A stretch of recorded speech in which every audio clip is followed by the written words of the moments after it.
한강의 기적이라 불리며 초고속 경제 성장을 이뤄낸 한국.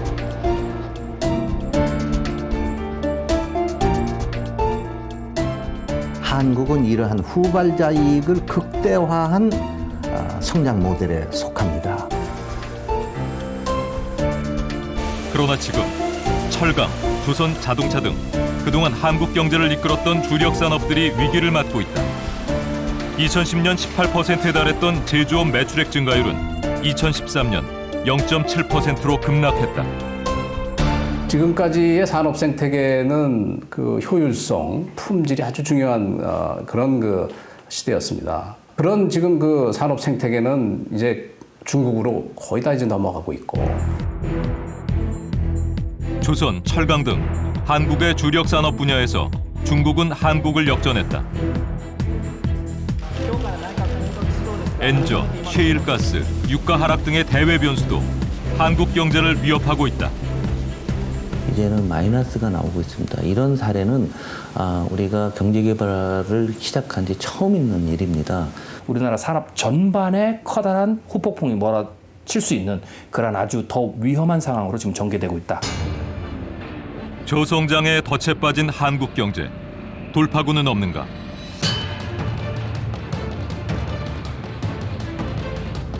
한국 경제 회복의 마지막 기회. 골든타임이 얼마 남지 않았다.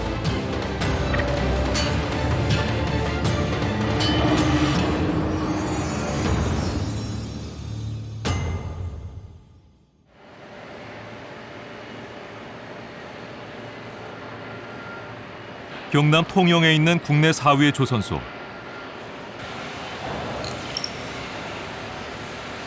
황금 연휴 기간이지만 성동 조선해양 근로자들 중 50% 이상이 일을 하고 있다.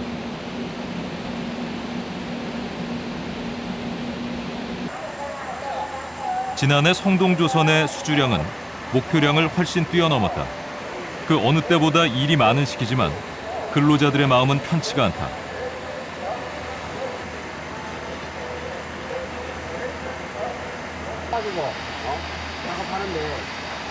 양들이 애기 몇 살이야? 애기 몇 살이야? 4살인데. 4살? 네. 애들하고 넘어가야 되는데 집에서 어떡하냐? 뭐 혼자 보내도 되나? 안녕하세요. 안녕하세요. 현재 성동조선해양은 법정관리라는 최악의 상황에 내몰리고 있다. 이달 초 채권단이 4,200억 원 규모의 추가 자금 지원을 거부하면서 부도 위기를 맞은 것이다. 회사가 지금 물량은 한 2년치는 열심히 하면 되는데 회사가 묻는 닫는다는 자체는 일단은 뭐 어느 누구도 뭐 말이 안 되는 얘기지 않습니까? 마음이 그게 너무 쓰리고 고통스럽기 때문에 진짜 눈물까지 흘려가면서 그런 대화를 한다는 것이 정말 안타깝죠. 불안해하는 근로자들을 다독여가며 일정에 차질이 없도록 업무를 진행시킨다. 회사 안에는 사연 없는 이들이 없다. 네팔에서 온 근로자 안잔 씨는 지진으로 가족과 연락이 되지 않는다. 아예 폭삭 넘어졌어? 그래갖고 그러면은 식구들은 가족들은 밖에 텐트? 집에 안 가도 돼? 지금 잘 안 타요. 왜? 지금 자꾸 안 나와요. 돈 벌어야 돼서? 부도냐 회생이냐. 성동조선의 미래는 아직 불투명하다. 성동조선 협력업체에서 일하는 강홍자 씨. 조선소 용접일만 10년 넘게 해온 베테랑이다. 몸은 힘들지만 보수가 좋아 계속해온 일. 하지만 지금처럼 어려운 시기는 처음이다. 얼마 전부터 시간 외 근무인 잔업과 특근도 사라졌다.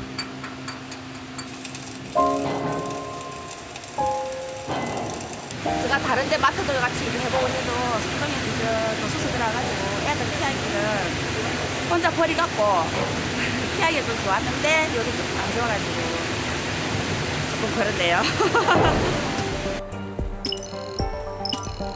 통영 인구의 30%에 해당하는 5만여 명이 성동조선과 관계를 맺고 있다. 만약 성동조선이 무너지면 통영 지역 경제에 심각한 후유증을 남길 것이다. 2008년 금융위기 이후 아직 조선업 불황의 늪에서 헤어나오지 못하고 있는 통영시. 한때 밤낮 없이 불을 밝히며 운영되었던 공장들은 굳게 문을 걸어 잠궜다. 중소형 조선사들의 연이은 부도 여파는 지역 경제에도 그대로 전해졌다. 저녁에 뭐 안절 틈이 없나? 요즘은 저기 저녁에 퇴근 시간 마치고는 완전히 그런 피해자가 있는 데가 많습니다. 그냥 뭐 극단적으로 안 좋습니다. 예전에는 여기에 그 대지막도 다 그 원룸으로 개조해가 사람이 살았습니다. 비만 그 안셀 공간만 있으면요, 다 그 근로자들이 그만 그 잠을 자고 이렇게 출퇴근을 했다니까요. 잘 집이 없어가지고. 지금은 뭐 초호화 빌딩 같은 집들도 다 비어 있습니다. 배업하는 점포가 하루 지나면 하루씩 한 개씩 나올 정도로 정말 많았습니다. 저희도 폐점하려고 마음까지 먹었는데 뭐 어쩔 수 없는 계약되어 있는 사항이 있어가지고 이행하다 보니까 여기까지 오게 됐는데. 한때 통영 지역 경제를 떠받쳤던 조선산업. 2만 명에 육박했던 조선업 근로자들은 이제 절반도 남아있지 않다.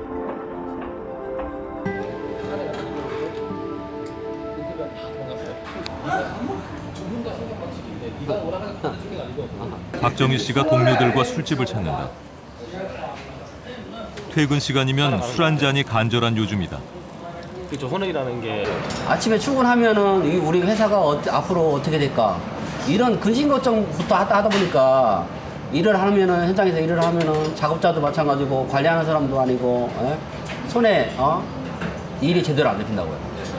아이고 회사 사정도 별로 안 좋고 다들 뭐 분위기도 별로 안 좋으니까 뭐 같이 뭐 한잔 하고 이제 좀 늦었다. 아이, 집사람은 한숨만 쉬어요. 악화된 회사 사정에 성과급이며 시간의 근무가 사라졌다. 20년 동안 네 식구의 생계를 꾸리던 월급 통장은 반토막이 났다. 애들이 뭐 고등학교 다니고 중학교 다니고 이러고 있는데 지금 떠나가지고 왜 어디 다른 데 회사에서 받아주는 데가 없는 거라. 맞지? 나이가 있기 때문에. 지난달 2주 동안 회사는 공고를 통해 희망퇴직 신청을 받았다. 같이 일하는 동료 중 100명 가까이가 회사를 떠났다. 점차 이게 조선산업이 점점 힘들어지다 보니까 앞길이 막막해지고 또 제 자식에 대한 그 미래에 대한 희망이 점점 없어지고. 내일 당장 멈춰야 될 수도 있으니까 아쉽다. 나 내일. 보이지 않는 미래에 마음이 답답하다.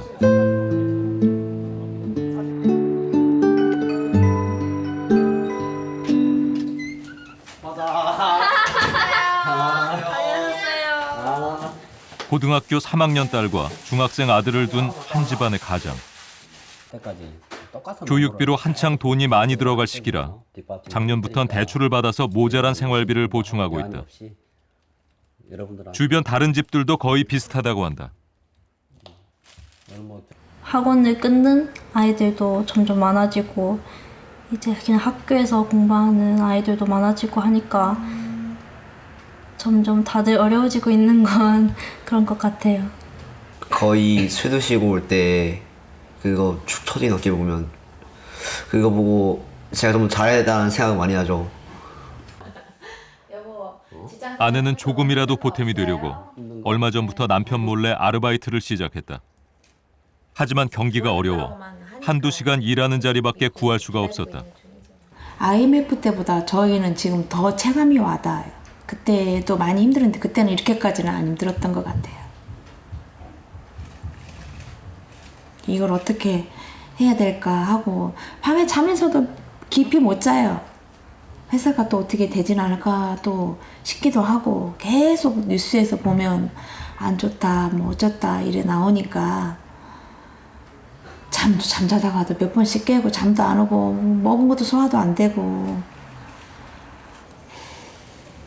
그러니까 아빠는 아빠의 희망대로 열심히 하고 회사도 잘 되고 그러면은 우리 가족은 잘 될 것 같아.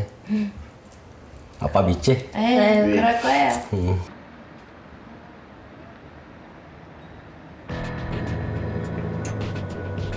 국내 중소형 조선업체들이 존폐 위기에 내몰리고 있다.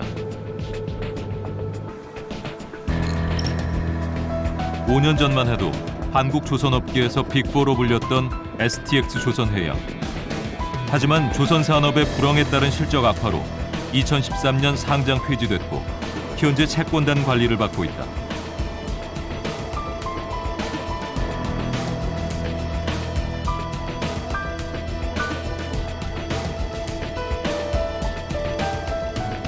한때 저녁 시간이면 빈자리가 없었다는 이 술집은 몇 년째 계속되는 불황에 결국 문을 닫았다.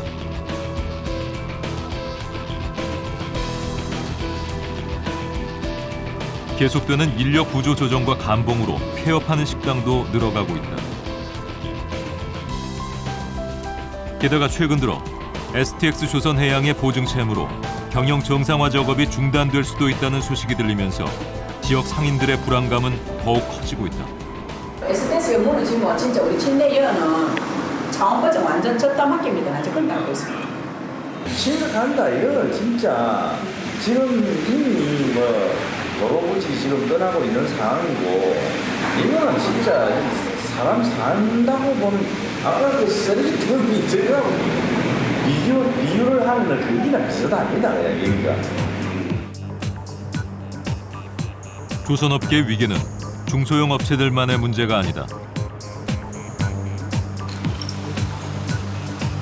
국내 조선업계를 대표하는 이른바 빅3 현대중공업은 지난해 3조 원이 넘는 사상 최대의 적자를 기록했다.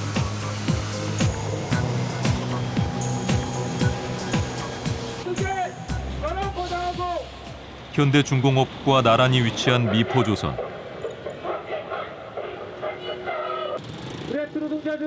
이곳에선 미포조선의 하청업체 KTK 선박 소속의 노동자들이 노숙농성을 벌이고 있다. 지난달 문을 닫은 협력업체의 체불임금 지급과 고용 승계가 이들의 요구다. 것입니다. 이것의 연대 발언 들어보도록 하겠습니다. 토요일 날 11시쯤에 오전 11시쯤에 작업을 하고 있는데 문자 한 통이 날라왔어요. 지금 문자 한 통이 날라온 게 그 내용이 회사 폐업을 하니까 지금 작업 중단을 하고 장비 반납을 해라는 그런 문자가 받고. 조선산업의 경기 불황으로 현대중공업에서도 하청 노동자의 대규모 구조조정을 실시하고 있다. 지난해 말부터 올해 초까지 정리된 업체가 45개, 3천여 명에 달한다. 이 업체에서 다른 업체로 옮긴다 해도 과연 이 업체가 얼마큼 버틸지 저희로서는 굉장히 의문점을 갖고 있거든요.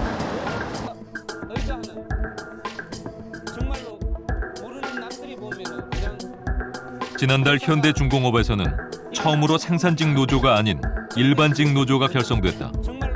올해 1월 과장급 이상의 사무직에게 희망퇴직을 실시한 것이 계기였다. 노조는 말이 희망퇴직이지 사실상의 정리해고였다고 주장한다.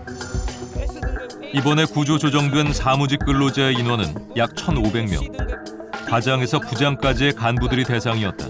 그러니까 이렇게 대대적으로 1,000명 이상 그 사무직에 대해서 구조조정을 한 것은 어떻게 보면 창사 이래 굉장히 큰 일이라고 할 수가 있겠습니다. 현대중공업의 사무직 근로자들은 처음으로 맞는 대규모 구조조정에 거세게 반발하고 있다.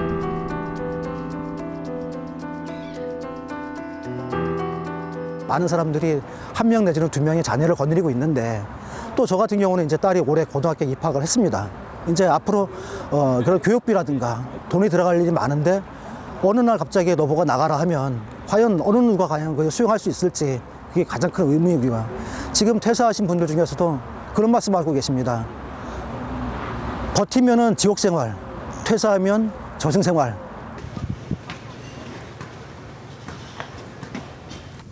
비정규직인 하청 노동자부터 정규직인 사무직 노동자에 이르기까지 점점 더 확대되는 조선업계의 구조 조정과 실적 감소로 울산 동구의 경기 침체는 심각하다.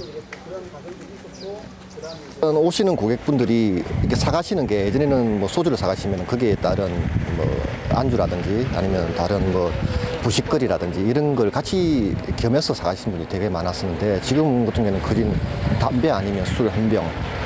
그러니까 돈이 없으니까 쓸 돈이 없으니까 지갑을 열고 싶어도 돈이 없으니까 사지를 못하는 거죠. 몇 년 전만 해도 빈방이 없었던 원룸은 올해 들어 거래량이 반으로 줄었다. 2011년 울산의 임시 근로자는 13만 명, 지금은 8만 명으로 점점 더 감소하고 있다. 지금 여기 온 지 지금 10년 다 됐는데 이 정도는 처음 10년 만에 진짜 처음 느끼는 그런 정도입니다. 지금 이제 뭐 3,000명, 4,000명 빠졌다는데 들리는 얘기는 20% 정도를 지금 더 줄이겠다고 얘기하고 있거든요. 이렇게 줄이고 나면 동구에 빠져나가는 최소한 10,000명에서 15,000명 정도가 더 빠져나갈 것으로 예상. 그렇기 때문에 동구는 굉장히 어려워지고 실질적으로 그런 어떤 불안감을 떨칠 수 없을 거다 이렇게 생각을 합니다. 한국의 대표 기간 산업인 석유화학 산업도 불황의 늪에서 벗어나지 못하고 있다. 우리나라 석유화학 제품의 30%를 생산하고 있는 울산공단. 이곳에 있는 기업체들은 작년부터 석유화학 제품의 생산량을 10% 가까이 줄였다. 석유화학 산업 역사상 처음 있는 일이라고 했다. 그동안은 수출 채산성이 안 맞아도 생산을 해왔지만 더 이상 버티기 힘든 지경에까지 이른 것이다.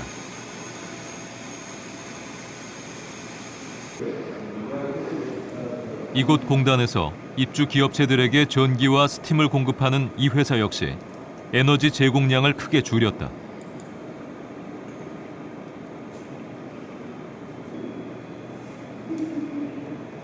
지금 석유 경기가 둔화되어 있고 경기가 지금 불황이다 보니까 LNG 보일러 2기는 현재 가동 중단이 되어 있고 터빈 발전기 4기 중에서 이 터빈은 현재 생산을 중단하고 있는 그런 상황입니다.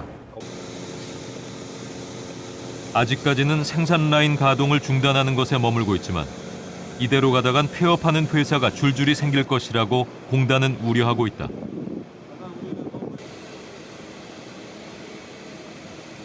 석유화학을 대표한다고 할 수 있는 SK와 S-오일이 지금 위치하고 있습니다.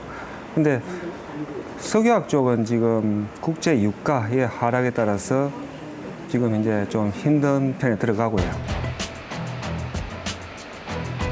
그동안 한국 경제의 버팀목 역할을 해온 주력 산업들이 흔들리고 있다. 2012년 2.1%였던 조선산업 매출액 증가율은 지난해 마이너스 0.9%로 악화됐다. 그나마 사정이 괜찮다고 평가되는 자동차 산업의 매출액 증가율 역시 매년 낮아지고 있다. 철강 산업의 국제 경쟁력 지수도 매년 하락하고 있으며 휴대전화 역시 수출이 부진하면서 매출액 증가율이 큰 폭으로 줄었다. 한국 제조업들은 사상 최대의 위기를 맞았다. 이런 사례는 우리가 경제개발을 시작한 지 처음 있는 일입니다. 그래서 일단 한국의 입장에서는 이것이 정말 구조적이고 본질적인 큰 전환이고 위기라는 것에 대해서 우리 사회 전체적으로 인식을 해야 되는데 지금 이걸 일시적인 어떤 순환인 거로 생각을 하는 거죠.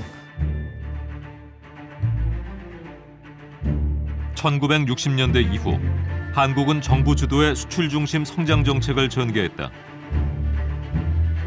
싸지만 양질인 노동력과 자본의 과감한 투입으로 중화학공업 위주의 경제 기반을 닦았다. 80년대 들어서는 일본 등의 선진 기술을 모방하는 캐치업 전략으로 탁월한 경쟁력을 보였다. 이후 자동차, 조선 등 기술 중심의 품목을 생산 수출함으로써 폭발적인 경제 성장이 가능했다.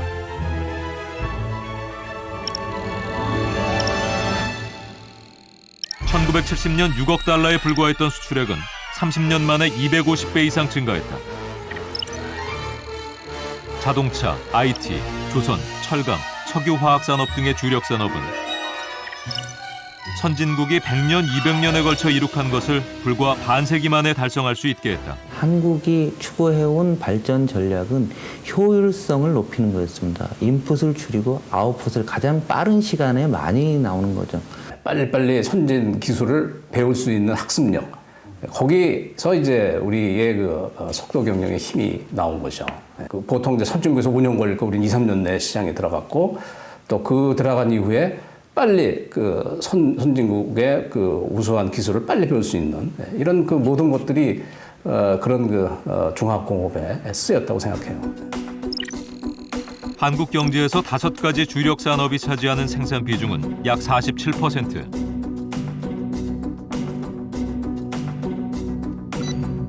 종사하고 있는 고용 인원만도 113만 명. 주력 산업이 흔들리면 나라 경제 전체가 위태로워질 수 있는 구조다.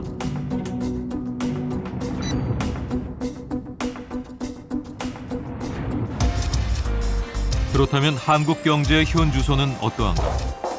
제작진은 특별한 자리를 마련했다.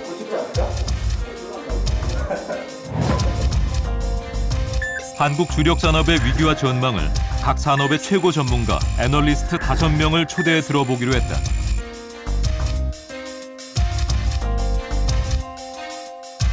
승승장구했어요. 뭐 이 개발도상국에서 아무도 이제 인정을 안 해줬던 때에서 와, 개발도상국 중에 이런 나라가 있네 싶을 정도로 각광을 받았었는데, 철강 같은 경우는 대표적으로 어려운 섹터고요. 제가 보기에는 미래가 굉장히 불투명한 섹터 중에 하나가 아닌가 이렇게 봅니다. 철강은 지금 뭐 저성장 얘기를 하셨는데 저희는 역성장입니다. 저희는 사실은 배라는 게 화물을 실어나가는 거기 때문에 전 세계 경기에 직접적인 영향을 받죠. 근데 그런 상황이기 때문에 경기가 살아나지 않는 한은 저희 쪽에서는 뭐 저성장이 아니라 오히려 역성장을 어떻게 극복할 거냐, 이런 기로에 놓여 있다고 생각을 합니다. 위기를 맞은 한국 주력 산업. 가장 큰 원인은 공급 과잉 때문이라고 말한다. 세계 철강 수의 50%를 차지하는 게 중국입니다. 그래서 중국 관련 업체다, 이렇게 업종이다, 이렇게 분류가 많이 돼 있는데 중국이 드디어 구조적인 저성장, 철강 소비 측면에서 구조적인 저성장에 들어갔고요. 잉여 캐파가 많다 보니까 공급 과잉 시대에 놓이게 됩니다. 자동차만 하더라도 그렇습니다. 저희가 총 이 400만 대를 생산할 수 있는 한국이 내수 시장은 160만 대밖에 없기 때문에 뭐 필연적으로 뭐 한 300만 대 이상은 저희가 수출할 수밖에 없는 그런 운명인데, 이 일본 역시 마찬가지입니다. 토탈로 저희가 굉장히 이제 많이 만든 900만 대를 만드는 일본이 역시 500만 대가 내수 시장이기 때문에 나머지 400만 대를 또 수출을 해야 되기 때문에 미국과 중국은 자체적으로 다 해결되는 큰 국가지만 일본하고 한국은 항상 제가 밖에서 싸울 수밖에 없는. 2007년, 8년 조선 호황기 때 조선사들이 설비를 급격하게 늘렸습니다. 그래서 기본적으로 설비 과잉에 문제가 있었던 상황에서 금융위기 이후를 거치면서 저성장 국면으로 바뀌면서 이 공급 과잉 설비를 흡수하기 어려운 상황으로 바뀌었습니다.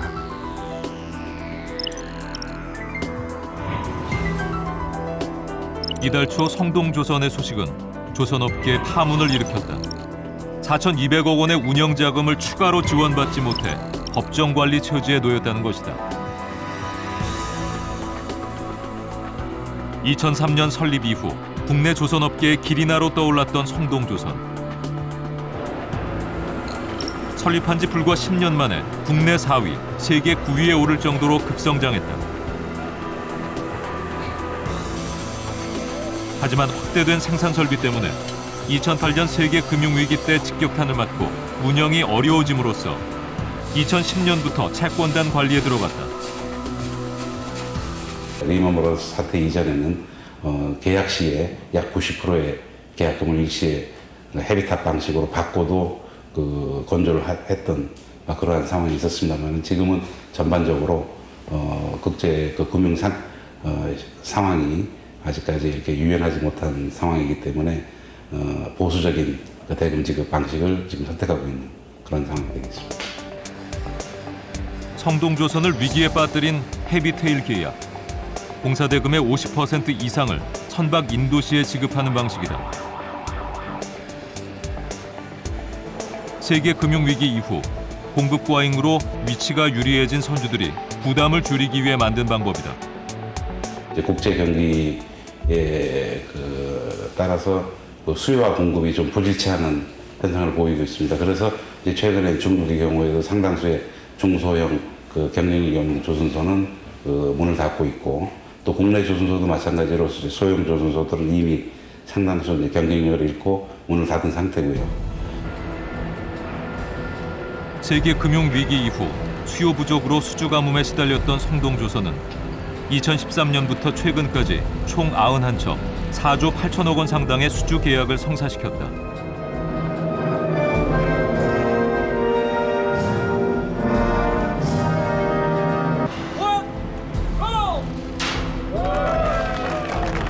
하지만 전 세계적인 공급 과잉으로 해외 선주들이 헤비테일 방식을 고수하는 이상 자금이 넉넉하지 못한 조선 업체들은 계속 발목을 잡힐 수밖에 없는 실정이다.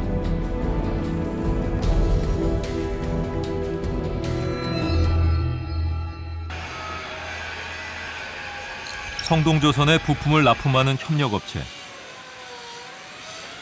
최근 이곳의 일부 생산 라인이 멈췄다.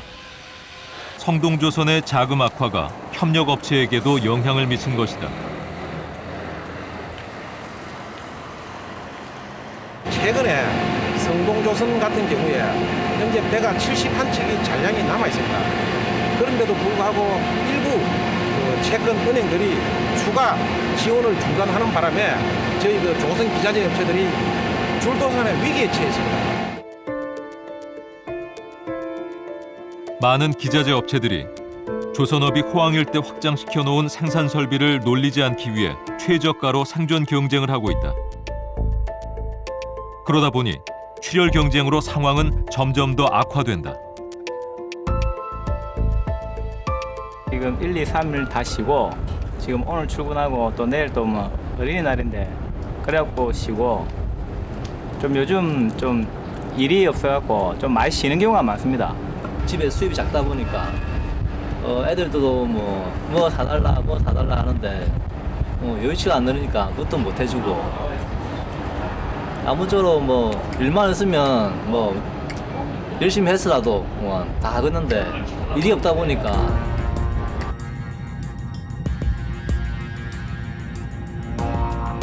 한국 주력 산업에 닥친 공급 과잉의 위기.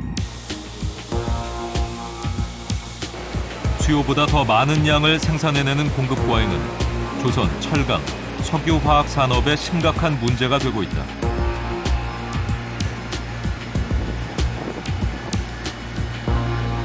전 세계 철강 산업이라고 하는 거는 엄청난 과다 경쟁 속에 파묻혀 있어요. 지금 전 세계 전체로 보면은 철강 소비량은 연간 한 15억 톤 정도 된다고 그러면은 철강 생산 능력은 한 20억 톤 가까이 돼요. 중국뿐만 아니라 전 세계를 통해서 전부 다 공급 과잉 상태가 된 겁니다.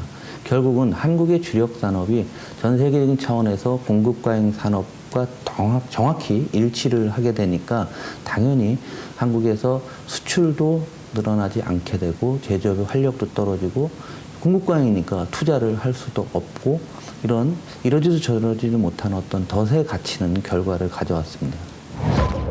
위기를 맞은 한국 산업. 두 번째 이유는 중국의 추격이다.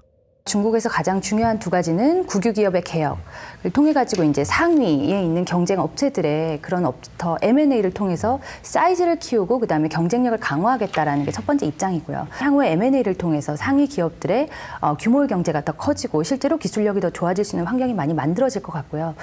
중국은 거대한 자본력이 있다 보니까 한 방에 사오는 거죠. 그러니까 저희도 이 중국 늘 이제 이 자동차 따라오려면 멀었다라고 사실 생각을 하고 있었고 워낙 카피에 대해서 즉 복사를 하거나 저거 모양을 흉내내는 것들이 관대한 문화다 보니까 그냥 저희가 좀 약간 우습게 생각을 했었는데 이번에 상하이 모터쇼를 가서 깜짝 놀랐습니다. 중국 업체들이 이 세계적 디자인은 크리스 뱅거를 바로 저거 영입을 해서 디자인을 하는데 그 디자인의 어떤 개혁 속도가 우리가 예를 들어 한 3, 4년 동안 이뤘던 걸 몇 개월 만에 제가 단축하고요.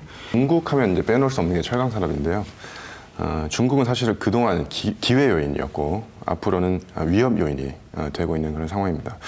중국의 막강한 자본력이에요. 그러니까 결국은 돈이 없는데 발주하고 싶은 발주자가 있다면 중국의 국영은행들이나 이런 대규모 은행들이 발주자들한테 파이낸싱을 해주는 거죠. 그러니까 1000박에 필요한 자금이 100인데 발주자가 10밖에 없는데 중국 은행들은 90을 내가 대줄 테니까 우리나라 조선사한테 발주를 줘라. 이렇게 하다 보면 사실 선주들은 달콤한 유혹에 빠질 수밖에 없습니다. 그러니까 국내 은행들이 이렇게 신용 위험도가 높은 조선이나 해운과 같은 쪽에 투자를 하지 않은 상황이기 때문에 글로벌 발주자 입장에서 놓고 본다면 아무래도 좀 지원이 활발하고 뭔가 여력이 많은 중국으로 갈 수밖에 없는 그런 카드를 만진다고 생각을 하고요. 현재 한국 주력 산업의 가장 큰 경쟁자는 중국. 특히 조선 분야에서 한국은 중국과 각축을 벌이고 있다. 낮은 가격과 정부의 정책적 지원 아래 수주 물량을 블랙홀처럼 빨아들이고 있는 중국. 특히 중국은 가격 경쟁력에서 월등했다. 인건비가 한국의 40% 수준밖에 되지 않기 때문이다. 더군다나 풍부한 자금력을 기반으로 빠르게 기술을 사들이며 고부가가치 선박 시장에도 뛰어들어 국내 조선업계를 위협하고 있다. 올해 1월 중국의 수주 잔량은 약 4천만 CGT로 세계 1위. 선박 시장 점유율도 이미 중국에게 역전당했다. 우리 위에는 일본과 미국과 같은 선진 산업국이 있고 또 뒤에는 없을 줄 알았는데 어느새 중국이 바짝 뒤까지 따라온 거예요. 그래서 결국 한국은 오늘날 우리보다 뒤따라오는 중국과 미국, 일본을 중간에 끼워가지고 기술 경쟁력은 일본과 미국을 당할 도리가 없고 노동 경쟁력, 노임 경쟁력 이거는 중국을 당할 도리가 없고 그래서 한국이 중간에 끼어서 아주 어려움을 겪는 그런 상황이 됐죠. 과감한 인플레이션 유도 정책을 내건 아베노믹스가 가동된 지 2년 5개월. 엔저를 무기로 가격 경쟁력을 회복한 일본 조선 산업이 부활의 조짐을 보이고 있다. 일본은 지난 1월 6년 10개월 만에 한국과 중국을 제치고 전 세계 선박 수주량 1위를 탈환했다. 엔저로 가격 경쟁력을 회복한 데다 내부 구조 조정이 완료되면서 시너지 효과를 일으킨 것이다. 일본 고베항의 LNG 전문 조선소 단지. 미쯔비시 중공업과 이마바리 조선의 LNG선 부분만 떼어내 만들어진 곳이다. 현재 일본 정부는 1% 저리로 조선업을 지원하고 있다.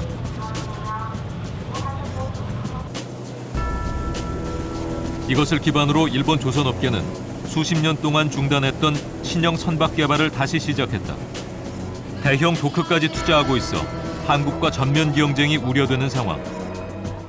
현재 일본은 선박 엔진, 조선 산업 인프라, 품질 면에서 한중일 3국 중 가장 우월한 것으로 나타났다.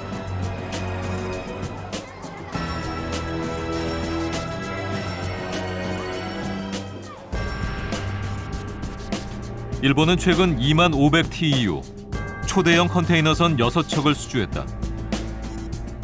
그동안 초대형 컨테이너선을 독점해온 한국에겐 충격이었다. 일본 같은 경우도 최근에 엔저의 영향으로 상당히 많은 자금 지원과 그리고 프로젝트 파이낸싱을 받고 있습니다. 또한 그 일본 조선소들이 해외 공장을 지을 때 정부가 직접적으로 지원해주는 그런 역할도 하고 있기 때문에 우리보다는 일본과 중국의 그 정부의 지원이 상당히 많다고 보여집니다. 그동안 중국의 가격 경쟁력과 일본의 기술력 사이에서 밀렸던 한국이 최근 들어 일본의 엔저와 중국의 기술 개발로 더욱 고전하고 있다. 일본이 그리고 러시아 같은 나라들이 결국은 지금 환율 전쟁 그리고 엔저 이런 것들을 가지고 가격 경쟁력을 회복하면서 우리에게 뺏겼던 시장들을 일부를 되찾아가는, 예를 들면 조선이라든지 철강이라든지 석유화학에서 그런 일이 벌어지는 거죠. 그리고 동시에 중국이란 나라는 우리를 추격해오는 것뿐만 아니라 놀라운 현상이 중국은 제조업 2단계, 3단계 혹은 신성장 동력까지를 전체를 한 번에 밀고 올라온 나라이기 때문에 결국은 중국은 밑에서도 처받치지만 우리가 더 위로 올라가야 되는 미래형 산업에서도 중국이 빠른 속도로 추격해오면서 우리보다 더 나은 기술을 가져서 오히려 거꾸로 그 부분도 누르게 되는 그러한 상황인 거죠. 다양한 대외 변수도 한국 주력 산업의 위기에 영향을 미치고 있다.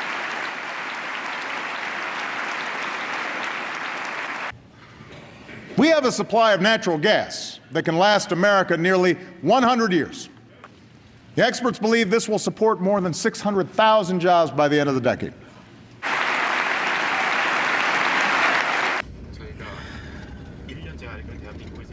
에너지 시장의 황금알로 떠오르며 세계 경제에 큰 영향을 끼치고 있는 셰일가스.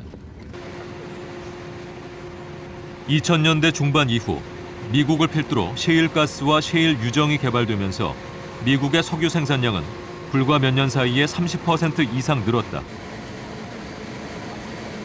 세계 최대 석유 수입국이던 미국이 세계 최대 산유국으로 부상한 것이다. So we have known about, as an industry, we've known about shales for many, many years. Shales provide the source for many of the conventional reservoirs that oil and gas companies have developed for many decades, for centuries. We have not had the technology to properly develop the shales themselves, though, until very recently. 지하 2-3km 및 셰일층에 갇혀있는 천연가스.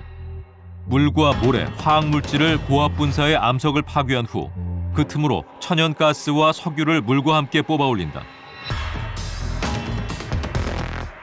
셰일가스의 발견은 쇠퇴하던 미국 제조업을 부활시켰다.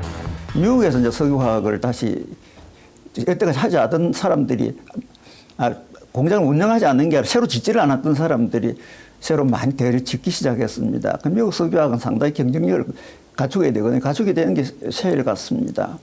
셰일가스니까 미국에 대량 생산해가지고 이 동남아를 물로 많이 넘게 되면 상당히 위기감을 초래하지 않을 그런 위기감이 있고. 셰일가스의 생산 확대로 국제 유가는 불과 반년 사이에 절반 이하로 떨어졌다. 셰일가스와 유가 하락, 엔저 등의 대외 변수는 우리나라 수출 산업의 불안 요인이 되고 있다. 저성장에 덫에 빠진 한국의 주력 산업, 어떤 길로 가야 하나? 우리가 위기니까 모두가 다 미래 산업으로 가야 된다라는 생각을 하는데 그렇지는 않습니다. 일부는 기존 산업에서 계속 수성을 해야 되고 일부는 미래 산업으로 가야 되겠죠. 기존 산업에서는 예전과 같은 급격한 규모의 성장을 포기하고 기존에 있어서 우리의 영역을 가장 잘할 수 있는 영역을 지켜서 그걸 가지고 100년 이상 갈 수 있는 전략을 수립해야 되고요. 독보적이어야 된다는 얘기죠. 딴 말로 세계적인 독점을 가져야 된다. 한국에 있는 바로 반도체가 그런 산업입니다. 메모리 반도체는 어느 나라와도 경쟁이 불가능해지는 거죠. 그래서 대기업들이 추구할 때 대충 내가 3등 하겠다, 5등 하겠다 이건 목표가 아니고 1등을 하겠어 세계적 산업 생태계에서 그 해당 산업이 1등이 되겠다라는 생각을 갖는 부분이 가장 중요하고요. 과거에도 기술 개발이 중요했는데 지금과 같이 공급 과잉이라는 게 기본 고정 변수인 상황이기 때문에 공급이 가능하니까 수요도 항상 남아 돌아갔는데 새로운 수요가 필요하기 위해서는 새로운 기술 개발이라는 게 굉장히 중요한 부분이죠. 조선업계의 장기 불황에도 불구하고 지난해 국내 조선 빅3 중 유일하게 수주 목표량을 달성했던 대우조선해양. 그 성과 뒤에는 꾸준한 연구를 통한 신기술 개발이 있었다.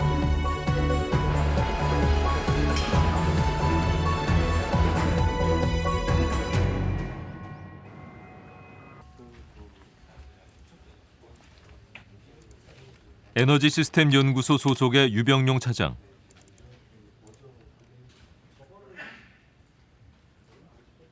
회사 내에서 워커홀릭으로 유명한 그는 2008년부터 팀원들과 함께 석유가 아닌 천연가스로 움직이는 연료 공급 시스템, 즉 에코쉽 기술을 연구해왔다. 선주가 이거 요구한다 해서 그걸 다 반영하면은 장비 안 돌아가. 재영아, 네가 지금 해봤잖아. 오랜 개발과 불철주야 노력 끝에 2013년 천연가스 연료 공급 시스템 상용화에 성공한 유병용 차장팀. 하지만 이것을 이루기까지 넘어야 할 고난도 많았다. 간다는 건 좀 위험한 게 아닐까요? 아니지. 무시가 아니죠. 무시가 아니고 이거는 신제품이야. 이거에 대해서 컨트롤 컨셉이나 운영 컨셉 다 우리가 잡는 거라고. 우리의 안이 이제 세계 최초의 표준안이 되는 거지. 우리는 그렇게 나가려고 이제 만드는 거고. 예전에는 무조건 선주와서 리퀘어먼트에 따라서 만들었잖아. 그 시대 지났다고 이제. 기술이 있어도 고객이 없다면 의미가 없었다.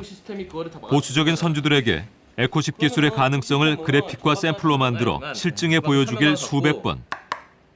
조선 산업하면은 일반인들은 어떻게 보면 3D 산업 또는 옛날 산업처럼 많이 생각하시는데 실질적으로 저희가 일본이나 중국 등 다른 경제 국가에 대비 우리가 뭔가 수주 경쟁을 갖기 위해서는 기술 차별화를 위해서 할 수밖에 없습니다. 대우조선해양은 에코쉽이라는 신기술 개발로 새로운 LNG 시장을 개척했다. 그리고 선점자가 없었던 기존 LNG선 시장에서와는 달리 독점적 지위를 확보했다. 빠른 추격자 전략이 아닌 앞선 투자를 통한 시장 선점이 위기에 빠져있던 대우조선해양을 구한 것이다. 옛날에는 어떻게 보면은 뭐 같은 기술에 대해서 적은 인풋으로 많이 저희들이 인력을 투입해서 많은 성과를 뽑아내자. 내지는 외국의 선진 기술을 약간 좀 참조해서 저희가 보다 효율적으로 생산하는 그런 데 초점을 맞춰졌거든요.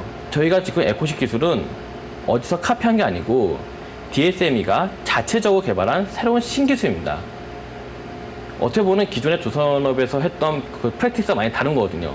이런 회사 내부의 어떤 업무 절차에 대한 편견도 하나에 좀 깨야 되는 챌린지였고요.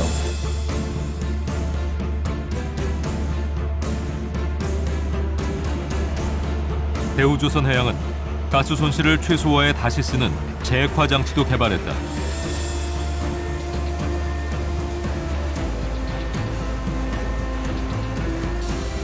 재액화 장치란 운송 중 자연히 날아가 사라지는 천연가스를 다시 액체로 바꿔 사용하는 것이다.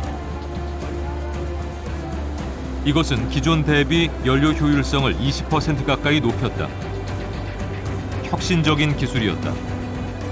액화 천연가스는 자연적으로 기화할 수밖에 없고 그 기화된 일부분을 연료로 쓰고 나머지는 버리게 돼 있었습니다. 근데 대우조선해양은 이 버리는 가스를 다시 재액화시킴으로써 화물로 이송할 수 있어서 전체적으로 효율을 아주 극대화시켰다 이렇게 볼 수 있습니다. 저희가 처음에 선주들한테 제안했을 때 선주들이 굉장히 효율적이고 좋은 제품을 들린다라고 얘기합니다. 근데 아이러니한 게 한편으로 너무 좋게 들리니까는 정말 이러한 퍼포먼스가 나오는지 믿기 힘들다라는 아주 모순된 질문을 해왔습니다. 믿지 못하는 선주들을 설득하기 위해 개최한 재액화장치 시연회. 추가 동력이나 냉매 없이도 가스가 액체로 변하는 모습을 본 외국 선주들의 반응은 매우 긍정적이었다. 새로운 분야를 선도한 이 에코쉽 기술이 신개념 LNG선 시장을 창출한 것이다.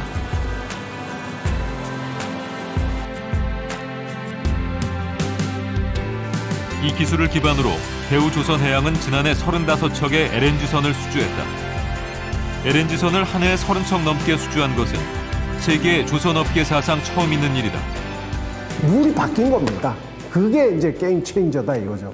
게임을 진행하는데 어떤 특정한 룰을 가지고 있는 많은 사람들이 공통 이해하고 있는 거가 어느 날 새로운 요소가 들어와 가지고 그 룰이 바뀐 거예요. 그 규칙이 바뀌니까는 다른 사람들은 그걸 적응하려고 그러면 시간이 걸리고 그걸 배우려면 시간이 걸리고 기술을 개발하면 시간이 걸리는데 대우조선은 이제 그거를 이니시에이션을 한 그런 사람이기 때문에 완전히 시장을 지배할 수가 있는 거죠.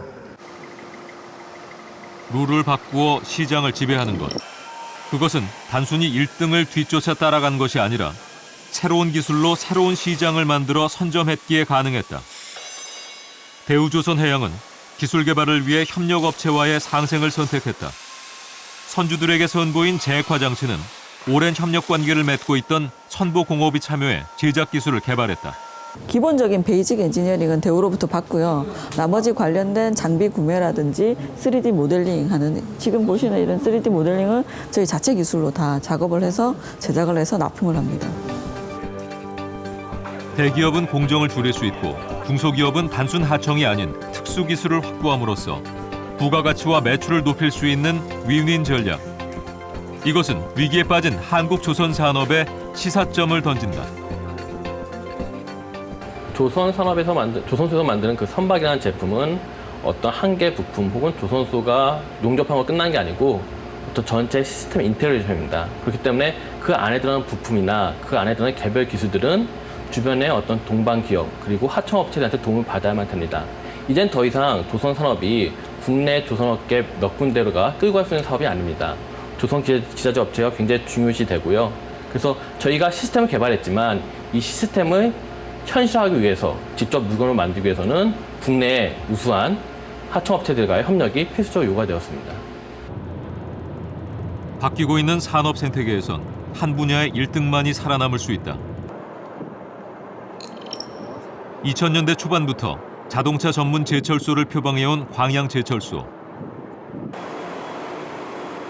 여의도 면적의 8배인 이곳에서 연간 약 800만 톤의 자동차 강판이 생산된다. 세계 자동차 강판 부문 생산 2위를 차지하고 있는 포스코가 최근 주목하고 있는 것은 초고장력강. 두께가 얇으면서 인장 강도가 높은 것을 고장력강이라 하는데요. 그러니까 인장을 했을 때 27kg 당겼을 때 끊어지는 그런 철판이 보편적으로 자동차 외장에 사용하고 있는 그런 철판인데, 고장력강은 지금까지 개발된 것으로서는 120kg까지 버틸 수 있는 그런 강판이 지금 개발되고 있고요.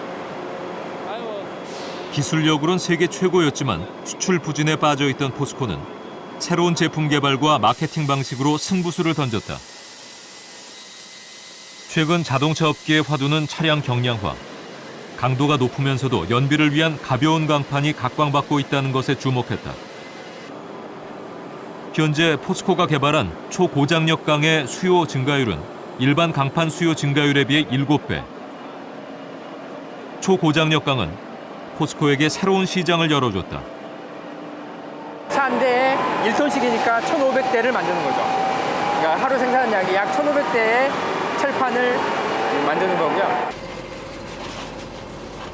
과거엔 단순히 강판을 생산하고 판매했다면 이젠 철강 수요 산업의 변화하는 요구에 맞춰 솔루션 마케팅을 하고 있는 포스코. 잘지내셨죠? 네. 솔루션 마케팅의 일환으로 포스코는 쌍용차의 소형 SUV 신차 개발에 함께했다. 포스코는 모델 개발 초기부터 차체에 적용할 강판을 제안하고 차량 경량화 추세를 반영. 가벼우면서도 튼튼한 차를 만들기 위해 수많은 기술 협의 과정을 거쳤다.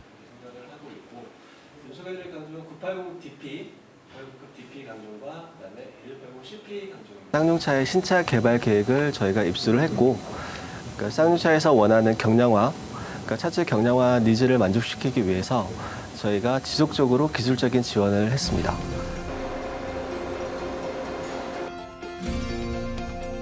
튼튼한 차를 만들고 싶었던 쌍용차와 초고장력강을 적용한 차량의 상용화를 하고 싶었던 포스코. 두 회사의 필요가 만나 협업이 이루어졌다.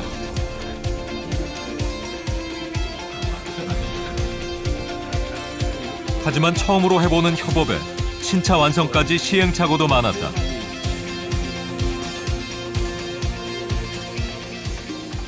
쌍용차는 완성차사 업체다 보니까 설계적인 경험은 굉장히 많지만 그 강제들, 특히 그 최근에 개발된 고강도 강제에 대한 정보는 부족한 편이었습니다. 반면에 포스코는 강제에 대한 지식은 충분하지만 그 자동차의 설계 경험, 설계 능력이 부족하기 때문에 그 두 가지를 조합해서 시너지를 창출하는 부분이 굉장히 힘들었습니다. 서로에게 부족한 부분은 끊임없는 대화와 노력으로 풀어냈다. 결국 생산 기술 등 모든 부서의 유기적인 협력으로 고장력강으로 이루어진 신차가 완성됐다. 사이드실 이너 판넬에 대해서는 특히 포스코가 가지고 있는 고장력 강파를 적용하여 티볼리의 충돌 성능 향상에 기여하였습니다. 신차의 차체에는 포스코의 고장력강이 약 72% 적용됐다. 최근 자동차 업계의 이슈인 경량화를 실현한 것이다.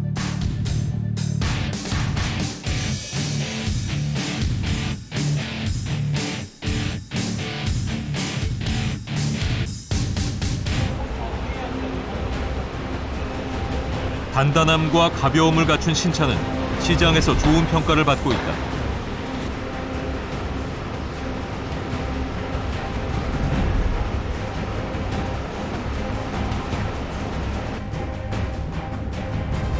전 세계적인 철강의 공급 과잉이 이어지면서 경영 부담이 가중됐던 포스코는 고장력강 외에도 다양한 강판 등을 개발해 새로운 시장을 열어가고 있다.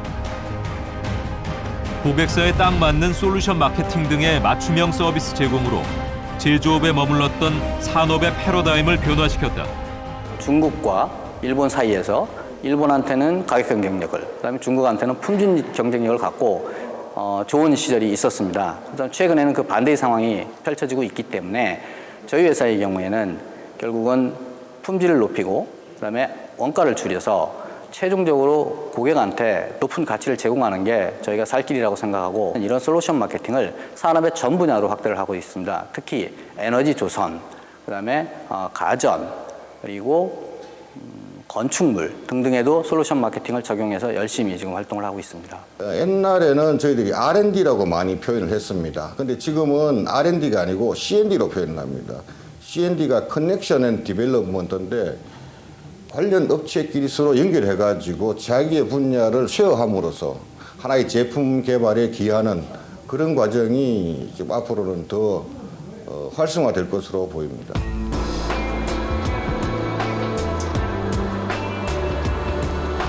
공급 과잉, 중국의 위협, 대외 변수, 저성장에 덫에 빠져 위기를 맞은 한국 주력 산업들. 우리 현재 한국의 경제 패러다임은 과거 산업화 시대와는 근본적으로 달라졌습니다. 문제도 달라졌고 처방도 달라져야 되었다라. 산업의 패러다임이 변화하는 대전환의 소용돌이에서 더 이상 추격자 전략만으로는 살아남을 수 없다. 한국 경제를 살리는 마지막 골든타임. 어떤 선택을 하느냐에 따라 우리 주력 산업들은 역사 속으로 사라질 수도 아니면 더 넓은 미래로 나아갈 수도 있다. 새 시장을 열어갈 새로운 기술과 발상의 전환이 필요한 순간. 이제 선택만이 남아있다.